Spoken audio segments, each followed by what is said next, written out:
Dans cette vidéo du chapitre 38 de mes notes de cours, on résout maintenant une deuxième situation dans la section 3.7 de Séguin portant sur la mise à la terre.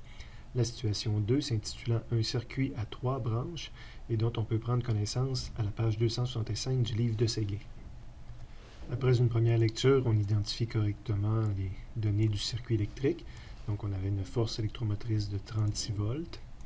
Une première résistance R1 de 12 ohms, je les identifie comme ils sont identifiés sur le schéma fourni.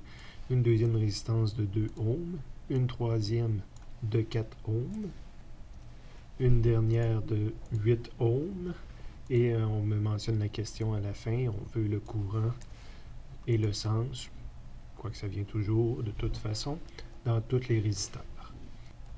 Première étape, redessiner le circuit pour en faciliter l'analyse. J'ai une seule pile, dans ce cas-là, c'est la pile que je mets entièrement à gauche, qui va élever la tension et aussi générer le courant total qui va sortir, et qui va passer en premier quand on regarde le circuit électrique dans le livre de Séguin. Par un parallèle pour commencer, donc je peux soit passer dans la résistance R1, soit passer dans la résistance R2. Un coup que j'ai fini de passer dans R1, mais c'est aussi la fin de la deuxième branche qui contenait à la fois R2 et R3.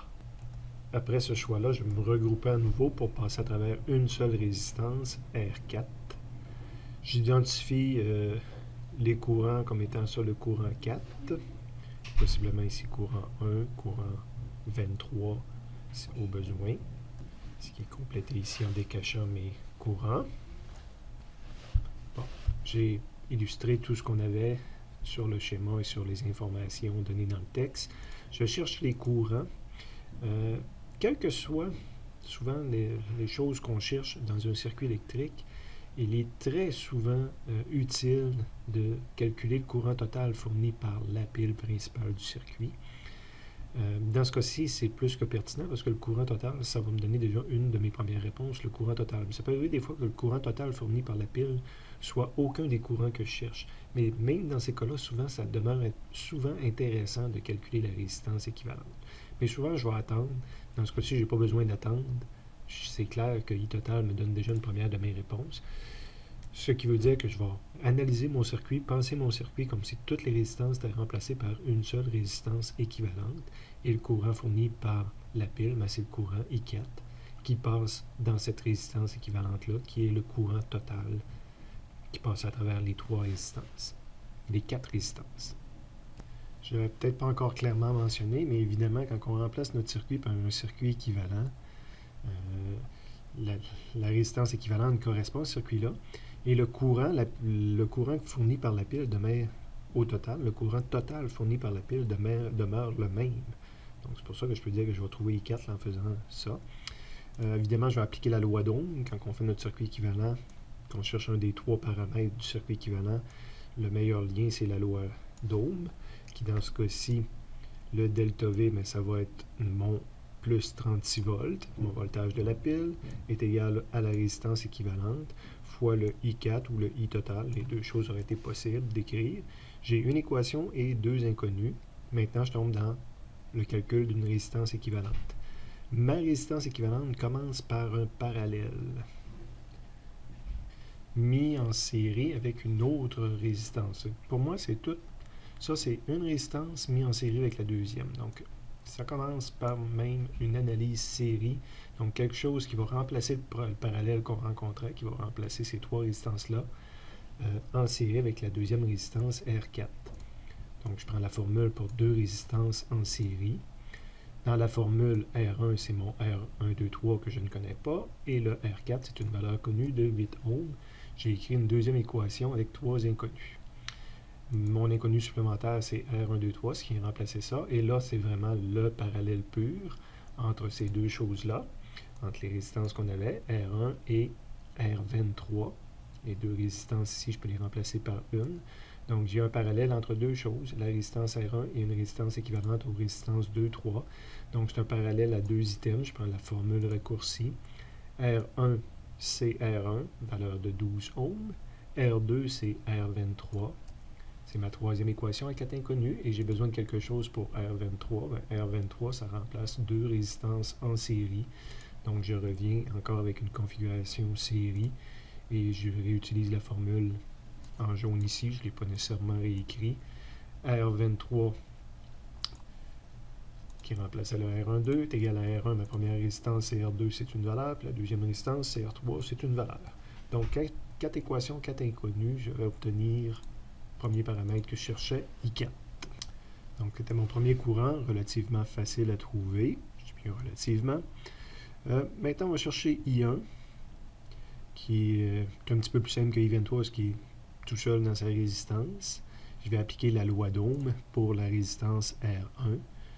Donc, le potentiel aux bornes de la résistance 1 est égal à R1 qui vaut 12 fois I1. J'ai une cinquième équation, mais j'ai 6 inconnus, j'ai 2 inconnus dans mon équation. L'inconnu pour lequel je veux trouver quelque chose de supplémentaire, ça va être le delta V1. Je ne peux pas réappliquer la loi d'Ohm. Ce que je fais plutôt, c'est la différence de potentiel entre deux points. Delta V1, c'est la différence de potentiel aux bornes ici. Et là, je vais commencer à utiliser des références, des potentiels. On va commencer par identifier en bas complètement VA, puis faire ma mise à la terre. En haut, je peux avoir VB, VC. J'aurais pu en mettre rien qu'un. J'ai probablement mis les mêmes qu'il y avait dans la solution de Séguin. Mais dans le fond, j'aurais dû avoir juste un point en haut. C'était suffisant pour moi. Tout ça, c'est le même potentiel tant qu'on n'a pas passé une résistance. Ici, je peux avoir un point de potentiel différent. J'ai passé à travers une résistance. Ici, après la résistance ici, j'ai un point de potentiel. J'aurais pas été obligé d'en mettre deux, mais probablement que Séguin, lui, il en a mis deux. J'aurais pu mettre un seul point de potentiel. Tous ces points-là, après les résistances, c'est un seul et même conducteur au même potentiel. Donc, aux bornes, la différence de potentiel entre deux points, V plus moins V moins, aux bornes de la résistance R1, donc ça va me permettre d'obtenir le delta V1 qui était trop dans ma formule. L'endroit où il y a plus de potentiel, c'est du côté de VC, ou VB, les deux auraient fait l'affaire. Et le côté où il y a moins de potentiel, c'est VF, et même VE aurait fait l'affaire. Donc j'ai écrit une sixième équation, mais j'ai deux inconnus supplémentaires. Et je vais essayer de trouver ces deux potentiels supplémentaires-là, VC, VF, si possible facilement en faisant des parcours. Entre autres, VC, c'est le potentiel de VA plus une élévation de potentiel. Et VF, je peux dire que c'est le potentiel de VA, plus également l'élévation de potentiel. Le potentiel est plus élevé de ce côté-là de la résistance. Donc, je fais le potentiel d'un point par rapport à un autre, formule que vous retrouvez dans le formulaire. Dans un premier temps, je vais l'appliquer pour VC. C'est le potentiel de VA, plus la somme des potentiels que je rencontre. Le seul potentiel que je rencontre pour me rendre là, c'est une élévation de potentiel de 36 volts.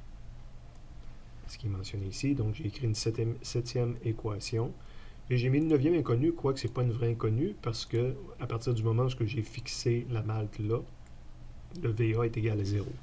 Probablement la première chose que j'ai écrit à la suite du problème, à la page suivante, donc le choix du malte implique que je connais déjà VA est égal à 0. Donc, j'ai vu ça comme une équation supplémentaire tirée de mes choix. Huitième équation, mais pas d'inconnu supplémentaire.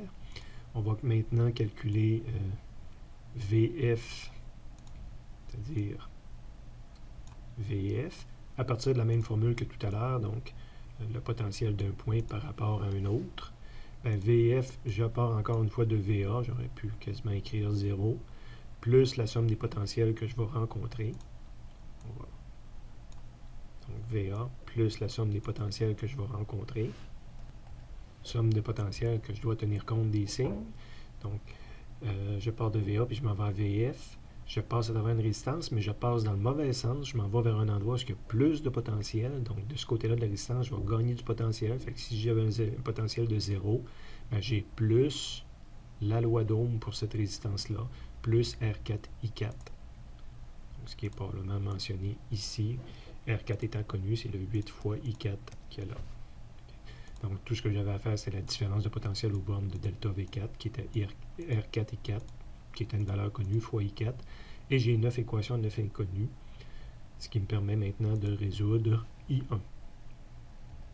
Il me reste un courant à résoudre, qui est le courant I23, mais quand je connais tous mes courants sauf un, habituellement, je peux passer tout simplement par l'autre loi de Kirchhoff, la loi des nœuds, parce qu'évidemment, la somme des courants va donner 0 aux différents nœuds. Je pourrais le faire au nœud d'en haut, B ou C, c'est le même nœud de toute façon pour moi, ou encore au nœud EF, les courants s'additionnent également à cet endroit-là. Donc, c'est ce qui est fait ici, de dire je vais utiliser la loi des nœuds de Kirchhoff, et je l'ai fait au nœud F. Donc, au nœud F, j'avais deux courants, un seul courant sortant, le courant I4, puis j'avais deux courants entrants.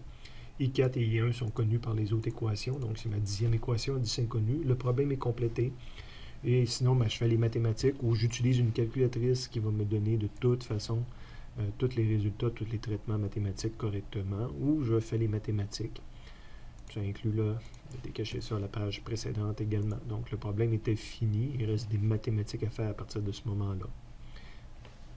J'ai ouvert momentanément la calculatrice pour vous montrer s'il y en a qui l'utilisent par hasard, que le résolveur d'équations nous permet de résoudre un système à 6 équations, alors que moi je n'avais listé jusqu'à 10.